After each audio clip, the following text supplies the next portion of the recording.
हालिया बारिशों की वजह से विहाड़ी में दरियाए सतलज हेड इस्लाम की सालों बाद बिफर गया। निचले दर्जे के सैलाब से कई बस्तियां ज़ेर-ए-आब आ गईं। सैलाबी सूरत हाल के बाद मकीनों की मवेशियों समेत नकल मकानी जारी है। मजीद जानते हैं अपने नुमाइंदे शफकत टप्पी से। जी शफकत, मजीद बताइएगा।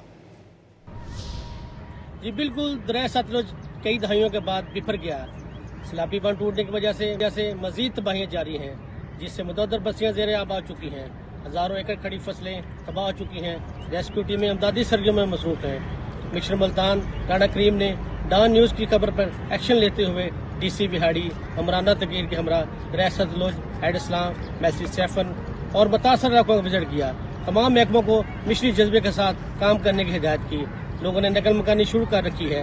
इस वक्त रख जमलेरा, सऊका, फरूखाबाद, मेरू बलोच, लखा सलदेरा, जमलेरा के इलाके शदीद मुतासर हुए हैं।